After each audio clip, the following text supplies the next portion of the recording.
Hello and welcome back to another one of Paul's Beer Reviews. I hope you're doing well today. Today I'm going to be I'm going to be reviewing an Amber Bitter for you, and it's from Banks. It's their Banks's Amber Bitter, coming in at 3.8% ABV. Well, there's the artwork. I'm sure you've all seen this one. It is everywhere. I picked up this particular bottle in Lidl and I paid 89p for it. So a bargain, absolute bargain. Brewed at the Park Brewery, exceptional amber bitter. On the back it says, crafted with the finest ingredients to deliver a deep gold amber beer with a clean finish and fruity overtones. The blend of Fuggles and Goldings, the classic twin hop masterpiece, delivers a classic English beer. So yeah, 500ml bottle, 3.8% ABV, and apparently it's brewed by Carlsberg Marston's Brewing Co. That's a new one on me. Produced by Carlsberg Marston's Brewing Co. Limited, Wolverhampton. Carlsberg Masters Brewing Co. Okay. So Carlsberg and Marston's come together to brew this one. I don't know. Banks's Amber Bitter. 89p in Lidl. I can't believe I've never reviewed this one. But we'll give it a go. So let's get this beer into the glass.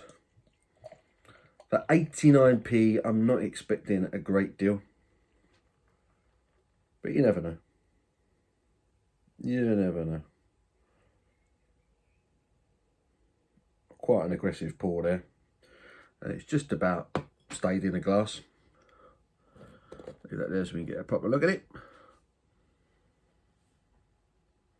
Oof, dear, that smells really artificially sweetened. It smells slightly metallic. It smells a bit like a shandy. I'm not really getting any genuine malt character on that aroma. Any hoppiness. I'm getting a bit of artificial sweetness and a bit of a metallic thing going on with that aroma. It doesn't list any ingredients on the bottle, which is always worrying. But yeah, I don't know. And now that it's kind of settled down, I'm not getting any aroma.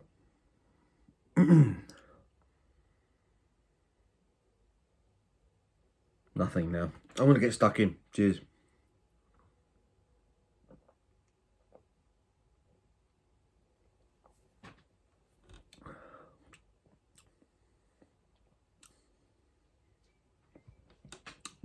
Oh dear, no.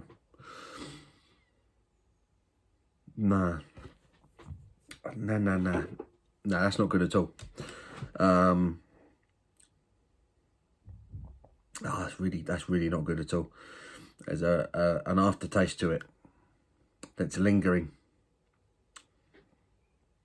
It's actually quite unpleasant. Tastes slightly chemically. Oof, no, it's bad. I can't think of anything good about this, if I'm honest. Every time I'm swirling it to try and get an aroma, and I'm getting, it's like it's been flavoured to try and make it smell like a bitter, rather than actually putting in the ingredients that would just make it taste and smell like a bitter naturally. They try to put like artificial flavourings and artificial substitutes in there to kind of give the impression that it's a bitter. Oh dear.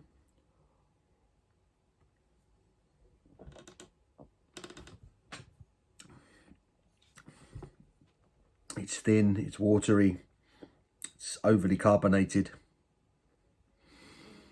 Ooh, now that odd chemically bitterness comes in really quickly, almost sort of mid-palate, and it just stays and hangs around. I'm left with this really weird, like I say, chemically slightly unpleasant bitterness. Nothing about this beer tastes natural. I'm actually slightly concerned about what I'm actually putting in my body right now, if I'm honest.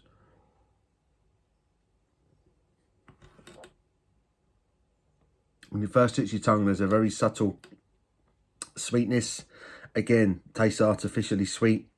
There's a slight metallic taste throughout. And there's that bitterness. It comes mid-palate and hangs around. It doesn't want to go anywhere.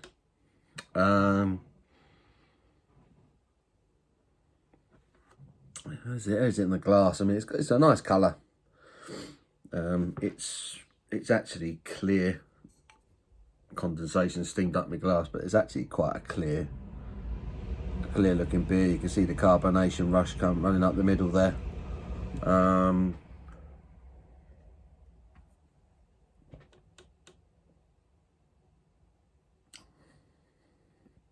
Nah, that's really bad. That's a really poor beer. It says it contains barley. I'm not convinced. I'm not convinced. I'm getting none of the hops, the Fuggles, the Goldings. I'm getting none of that hop character in it whatsoever. Everything about this tastes artificial. Everything about this tastes cheap. It's like they used hop extract at best. A combination of Goldings and Fuggles hop extract. No hops have gone into that. Not at least none of any quantity. This is piss poor. It's piss poor. But for 89p, I guess it was always going to be piss poor. Excuse me. And it's gassy as well. It's got the mouthfeel of a cheap lager. But I can't think of too many cheap lagers that taste this bad. Artificial sweetness. In comes this weird chemical bitterness. And it hangs around, that horrible bitterness, the worst part of the beer, it hangs around. It's the most prominent part of this beer. And this ain't the one. This ain't the one at all. It's one of them beers I've put off buying this for ages. I've always seen it on the shelf and I thought, God, that's cheap. Must be awful. I mean, the artwork itself is pretty cheap looking.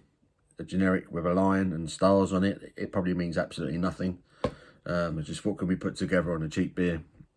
And that Carlsberg and Marston's collaboration thing, I've never seen that before. Carlsberg Marston's Brewing Co. I didn't know there was such a thing.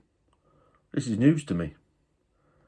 It says it's brewed at the Park Brewery. Where's the Park Brewery? It just feels like they've put a load of words together on it.